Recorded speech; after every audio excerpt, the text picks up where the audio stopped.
이태원 참사 국정조사 특위가 오늘부터 현장 조사를 시작하면서 본격적인 활동에 들어갔습니다. 여당이 극적으로 국정조사에 복귀하면서 여야 합동으로 진행되고 있는데 현장을 찾은 유족들은 진실규명에 최선을 다해달라고 호소했습니다. 국회 연결합니다. 손효정 기자.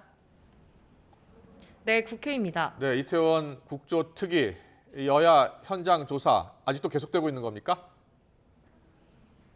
네, 이태원 참사 국정조사 특위는 먼저 참사 현장을 찾아 소방과 경찰로부터 당시 상황과 구조 대응 조치에 대한 보고를 받았습니다. 희생자 유족들도 현장 조사를 지켜보며 제대로 된 조사와 진실 규명을 당부했는데요. 일부 유족은 소방당국과 경찰에 왜 사실대로 말하지 않느냐며 항의했고 오열하다 실신한 유족도 있었습니다.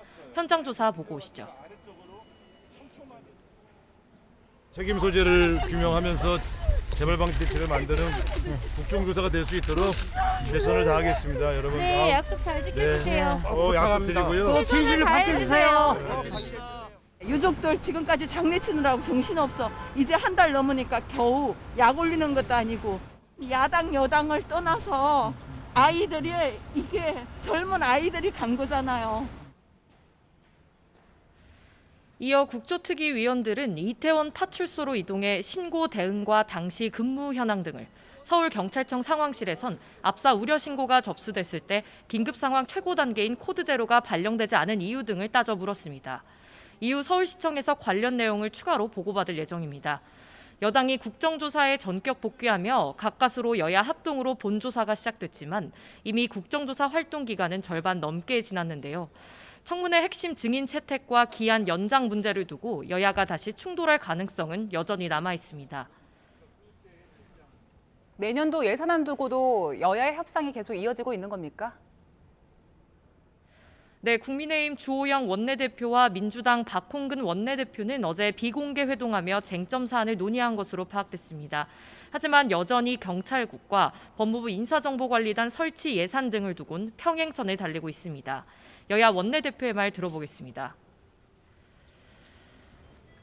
예산은 정부의 동의가 필요한 부분이 있지 않습니까? 정액에는 정부의 동의가 필요하기 때문에 정부의 의견을 듣지 않은 채로 우리가 일방적으로 할 수도 없는 그런 상황입니다.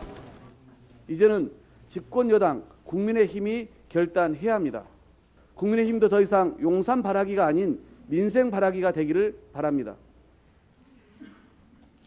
다만 여당이 어제 국정조사에 전격 복귀하면서 지지부진하던 예산안 협상도 물꼬가 트일 거란 관측도 조심스럽게 나오고 있습니다.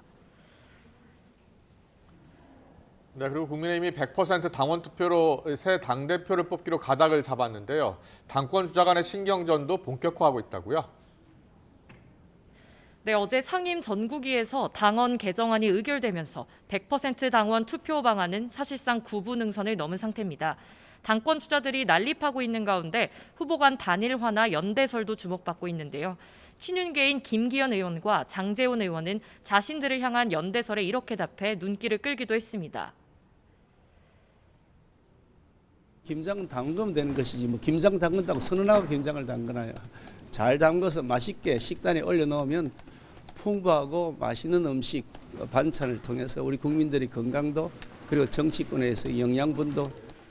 맞선 본 지 얼마 안 돼가지고 벌써 결혼하라 그러는데 커피도 먹어보고 영화도 같이 봐보고 밥도 같이 먹어보고 데이트를 해야 결혼을 결정하지 않겠습니까? 반면 비윤계인 유승민 전 의원은 오늘 YTN에 출연해 당원 투표 100%를 비롯한 전당대회 룰 개정을 거듭 비판했습니다.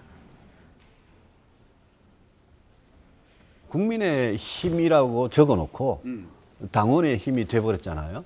제 개인의 문제를 떠나서 이게 우리 당이 18년 이전으로 그러니까 도로 한나라당이 돼버린 거죠.